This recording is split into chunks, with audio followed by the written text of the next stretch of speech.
Everyone, welcome to my channel learn with Faiza. आज हम एक ऐसी हेल्थ प्रॉब्लम और उसके सोल्यूशन के बारे में बात करेंगे जिसमें आप यहाँ पे इस वीडियो में देख रहे हैं कि आपके हाथ पैर जो है वो कांपने लगते हैं, काफी ज्यादा हाथों में कंपन होता है। तो जब भी आप कोई चीजें पकड़ रहे हो या फिर पेन पकड़ रहे हो तो उस दौरान आपको इस तरीके से कंपन होने लगेगा और हर वक्त आपका हाथ कांप रहा है। जब भी आप कुछ सोच रहे हैं या फिर पानी का ग्लास पकड़ रहे हैं या फिर खाना खा रहे हैं तो उसके दरमियान हर वक्त आपका जो हाथ है वो कांपता रहता है। आप अपने पैर जो है वो सही तरीके से रख नहीं पाते हैं या फिर आपको ग्लास पकड़ने में परेशानी हो रही है जिससे कि आपको कंपन हो रही है और लिख नहीं पाते हैं। तो यहाँ पे आप देख सकते हैं इस वीडियो में कि ठीक से पेन पकड़ने में प्रॉब्लम हो रही है और उसके कारण आप लिख नहीं पाते हैं। Myself miss Faiza Jakhwala, I am pharmacist and assistant professor. तो चलिए स्टार्ट करते हैं आज का हमारा वीडियो लेक्चर हाथ और पैर के कंपन पे। तो ये जो है हाथ और पैर कांपना उसे हम एसेंशियल ट्रेमर कहते हैं। तो ये कौन सा डिजीज है, क्या सिम्टम्स है, कॉजेस, डायग्नोसिस, ट्रीटमेंट, मेडिसिन। तो ये जो सारे चैप्टर्स है वो आज हम वन बाय वन आज के हमारे वीडियो लेक्चर में कवर करेंगे। तो सबसे पहले जानते हैं कि ये कौन सा डिजीज है।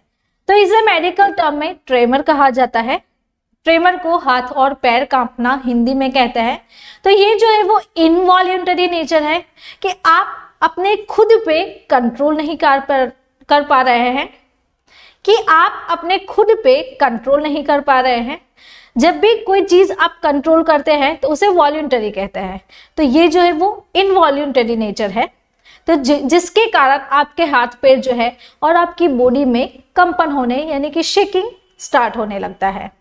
अब हम सीखें कि ये जो है वो किससे जुड़ा हुआ है। तो ये हमारी नर्वस सिस्टम से जुड़ा हुआ है और नर्वस सिस्टम से जुड़ा हुआ है तो मीन्स के हमारे ये जो न्यूरॉन्स है वो एक दूसरे से कोरिलेट करते हैं, जिसे हम न्यूरोलॉजिकल प्रॉब्लम कहते हैं। अब बात करें कि मसल का कॉन्ट्रैक्शन जब होता है तब ये हमारी बॉडी में एक रिस्पॉन्सिबल फैक्टर रहता है। तो उसके कारण कुछ सिम्टम्स हैं। तो चलिए देखते हैं किसके कारण हाथ कंपन करने लगते हैं। अब कुछ चीजें हैं कि जो कि पकड़ नहीं पाते हैं, ठीक तरीके से होल्ड नहीं कर पा रहे हैं। आपकी फिंगर्स जो है वो इस तरीके से शेकिंग होने लगती है। आप यहाँ पे देख सकते हैं इस तरीके से आपकी फिंगर्स शेकिंग होने लगती है और आपके पैर जो है वो कांपने लगते हैं। या फिर आप ग्लास और पानी का ग्लास या फिर स्पून है, कुछ ऐसे चीजें खा रहे हैं जो कि आप ठीक से खा नहीं पा रहे हैं और चीजें पकड़ नहीं पा रहे हैं। तो ये जो सारे सिम्टम्स है वो रहते हैं। वीडियो के बीच में मैं आपको बताना चाहती हूँ, आप यहाँ पे देखिए ये जो है वो सब्सक्रिप्शन रेशियो है। तो यहाँ पे नॉट सब्सक्राइब रेशियो 94.1% है और जिसने सब्सक्राइब किया है वो 5.9% है। तो आप सभी मेरा वीडियो अभी देख ही रहे होंगे या फिर काफी ज्यादातर लोग ऐसे हैं जो मेरा वीडियो देखते हैं लेकिन वो मेरे चैनल को सब्सक्राइब नहीं करते हैं। तो आपको मेरे चैनल के वीडियोस अच्छे लगते हैं, मेरा पढ़ाने का तरीका अच्छा लगता है तो आपसे एक गुजारिश है, ऊपर आई बटन से आप मेरे चैनल को सब्सक्राइब कर सकते हैं। नाउ वीडियो के बीच में मैं आपको बताना चाहती हूँ हमारी एक न्यू लॉन्च बुक है जिसका नाम है डिजीज एंड ट्रीटमेंट। तो इस बुक में आप पूरा रिव्यू देख सकते हो इसका कि ये जो बुक है वो पूरी कलर प्रिंटेड बुक आएगी। तो इस तरीके से आपको डोज, सिम्टम्स, ये जो सारी दवाइयाँ हैं उसके बारे में जानकारी मिलती है। तो अगर आपको हमारी ये जो बुक है वो परचेज करनी है तो उसके लिए आपको हमें इस व्हाट्सएप नंबर के थ्रू कांटेक्ट करके अपनी जो बुक है वो फ्री डिलीवरी में घर पे मंगवा सकते हो। अब अदर सिम्टम्स के बारे में बात करें जैसे कि अब अदर सिम्टम्स के बारे में बात करें जैसे कि आपकी जो वॉइस है उसमें सेकीनेस आ रही है यानी कि जो फ्रीक्वेंसी होती है वॉइस की वो ठीक नहीं होती है, लिखने में डिफिकल्टी होना। तो आप यहाँ पे देखिए जो कोई इंसान है वो नॉर्मल सर्कल इस तरीके से बनाएगा। अगर किसी को ट्रेमर है तो वो इस तरीके से सर्कल बनाएगा, उसे शेकीनेस होगी हाथ में, तो ड्रॉ करने में डिफिकल्टी होना, देन यूटेंसिल्स पकड़ने में प्रॉब्लम होना। तो अब बात करें कॉजेस की कि किस कारण से आपके हाथ पैर जो है वो कांप रहे हैं। तो अगर किसी की जेनेटिकली हिस्ट्री है, फैमिली में किसी को ट्रेमर रहा हुआ है पिछले, तो उससे ये कंडीशन हो सकती है। न्यूरोलॉजिकल डिसऑर्डर्स हैं, तो न्यूरोलॉजिकल आपके इम्पेयरमेंट्स हो गए, न्यूरॉन आपके ठीक तरीके से काम नहीं कर पा रहे हैं, तो उसके कारण भी हो सकता है। मल्टीपल स्क्लेरोसिस, तो आप यहाँ पे देखिए ये जो है वो नॉर्मल और हेल्दी न्यूरॉन है, यहाँ पे है नाउ अफेक्टेड बाय MS यानी कि मल्टीपल स्क्लेरोसिस, जिसमें आपकी जो माइलिन शीट है वो डैमेज हो जाती है। तो आप यहाँ पे देखिए ये जो है वो पूरी कवर्ड नहीं है, वो डैमेज हो गई है, जिसके कारण आपको न्यूरोलॉजिकल कंडीशंस हो सकते हैं। और पार्किंसनिज्म, तो पार्किंसनिज्म में भी ये एक फैक्टर रहता है जो कि हाथ का कंपन होना, तो उसमें भी ये ट्रेमर आपको हो सकता है। अब बात करें ब्रेन स्ट्रोक और ट्रॉमेटिक सर्जरी की, तो अगर किसी को ब्रेन में स्ट्रोक आया है, उसका जो ब्लड वेसल्स है वो डैमेज हो गया है और ब्लॉकेज आया है ब्रेन में, तो उसके कारण भी पेशेंट को हाथ पैर काम सकते हैं और ट्रेमर की प्रॉब्लम हो सकती है। अगर किसी ने मर्क्यूरी पॉइजनिंग लिया हुआ है तो उसके कारण भी ये फैक्टर रहता है। तो पेशेंट को अगर हाइपरथायरॉयडिज्म है, ओवर रिएक्टिव थायरॉइड ग्लैंड जो है वो हो गई है, और थायरॉइड के जो फैक्टर्स रहते हैं उसमें भी एक फैक्टर रहता है कि हाथ पैर काम सकते हैं। अगर किसी की लीवर और किडनी डैमेज हो गई है, या फिर एंजाइटी में पैनिक अटैक आ रहे हैं, तो उसमें भी एक ट्रेम्बलिंग फैक्टर रहता है, तो उसमें भी पेशेंट को कंपिंग होना स्टार्ट होता है। और अगर किसी की एज जो है वो ओल्डर एज है, यानी कि 60 और 65 से ज्यादा एज है, तो उसमें भी नॉर्मली पेशेंट को हाथ पैर कांपते हैं। देन उसके बाद हम मेडिसिन के बारे में बात करें, तो मेडिसिन भी एक फैक्टर रहता है, जैसे कि कोई पेशेंट अस्थमा की मेडिसिन ले रहा है, एम्फेटामाइंस ले रहा है, कैफीन है, कॉर्टिकोस्टेरॉइड है, साइकेट्रिक ड्रग्स है, तो ये जो मेडिसिन है उस मेडिसिन से भी ट्रेमर आपको अफेक्ट कर सकता है। अब बात करें विटामिन डी की, तो अगर किसी की बॉडी में विटामिन डी की डेफिशिएंसी है तो उसके कारण भी होगा। कैल्शियम आपके ब्रेन में ये एक कॉज कर सकता है कि कैल्शियम की कमी होना, जिसके कारण जो आयंस का ट्रांसपोर्टेशन हो रहा है वो नहीं होगा, तो ये भी एक फैक्टर रहता है। अब बात करें डायग्नोसिस की, तो इसके रीजंस कैसे फाइंड कर सकते हैं कि किस वजह से आपको ट्रेमर हो रहा है। तो सबसे पहले पेशेंट की मेडिकल हिस्ट्री चेक करते हैं, उसके बाद ब्रेन का CT स्कैन, MRI ये टेस्ट किया जाता है, तो उससे भी पता चलता है। पेशेंट का फिजिकल एग्जामिनेशन, यानी कि हमने जो पहले देखा था कि अगर नॉर्मल इंसान है तो वो इस तरीके से सर्कल ड्रॉ करता है, अगर किसी को ट्रेमर हुआ है तो वो इस तरीके से अपना जो सर्कल है वो ड्रॉ करेगा। तो ऐसे पेशेंट का फिजिकल एग्जामिनेशन चेक होता है। देन न्यूरोलॉजिकल कंडीशन, तो हैमर की हेल्प से न्यूरोलॉजिकल एग्जामिनेशन होता है। तो हैमर को वो आपके बॉडी पे प्रेस करते हैं और देखते हैं कि आपकी बॉडी पे इफेक्ट कैसी आ रही है। देन उसके बाद ब्लड एंड यूरिन टेस्ट, उससे भी आपको पेशेंट को पता चल सकता है। Then writing drawing test.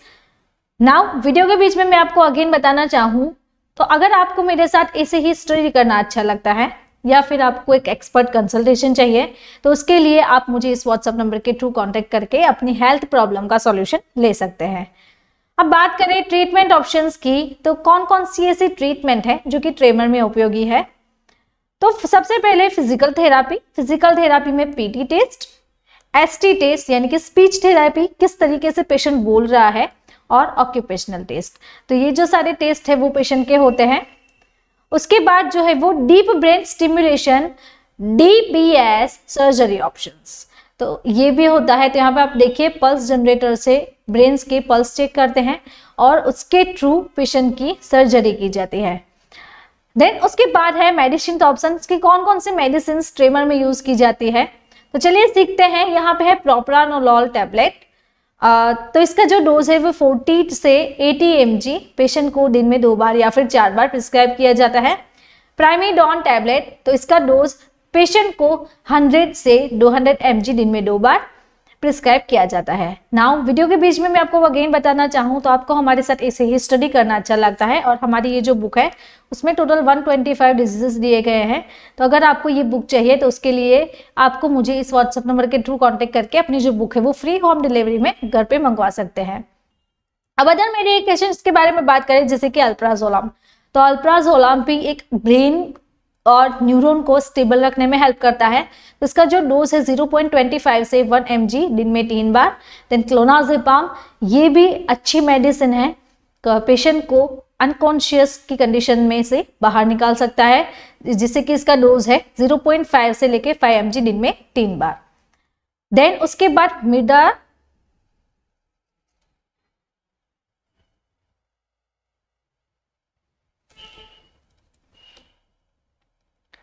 Then उसके बाद मिर्टाजापिन, तो मिर्टाजापिन ये मेडिसिन पेशेंट को 15 से 45 mg पर डे प्रिस्क्राइब किया जाता है। टोपिरामेट टेबलेट, तो इसका इनिशियल जो डोज है वो 25 रहता है दिन में एक बार।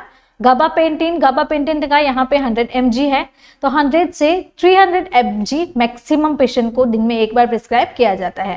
देन लिविटिरासिटाम, तो लिविटिरासिटाम का यहाँ पे आप देखिए इस टेबलेट में 250 mg डोज है और मैक्सिमम डोज अगर किसी पेशेंट को देना है तो वो 750 mg दिन में 2 बार पेशेंट को दे सकते हैं। अब बात करें विटामिन सी की अगर और डी की पेशेंट की बॉडी में कमी है तो विटामिन डी के कोलेकैल्सिफेरॉल्स जो ग्रैन्यूल्स है वो पेशेंट को प्रिस्क्राइब किए जाते हैं और उसकी कैप्सूल्स भी आती है, तो ये भी पेशेंट को प्रिस्क्राइब किया जाता है वीक में एक बार।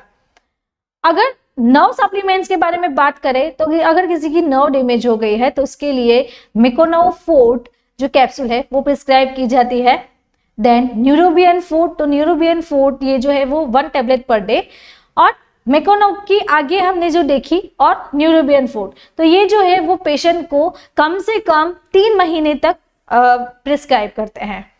देन उसके बाद जेल्सेमियम सेम्पेरिविनियम, तो ये जो है वो पेशेंट को प्रिस्क्राइब किया जाता है। तो SBL की अच्छी आती है, तो ये किस तरीके से लेना है, 3 से 5 ड्रॉप दिन में 2 से 3 बार हाफ कप ऑफ वाटर में पेशेंट को दिए जाते हैं।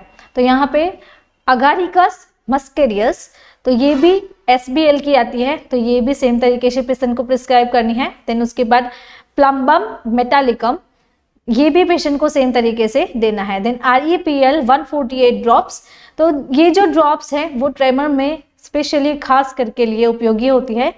तो इसे किस तरीके से लेना है, तो 10 ड्रॉप आपको हाफ कप ऑफ वाटर में दिन में 3 बार पेशेंट को 6 से लेके 1 वर्ष तक, 6 से लेके पेशेंट को 1 ईयर तक ये जो ड्रॉप्स है वो प्रिस्क्राइब किए जाते हैं। तो अगर आपको मेरा ये वीडियो अच्छा लगा तो आपको ये वीडियो भी अच्छा लगेगा। ऐसे ही डिजीज एंड मेडिसिन के बारे में आपको जानकारी चाहिए तो आप मेरे चैनल को सब्सक्राइब कर सकते हैं और कमेंट बॉक्स में कमेंट ड्रॉप करके भी मुझे बता सकते हैं आपको कौन सी मेडिसिन के बारे में जानकारी चाहिए। Thank you for watching my video.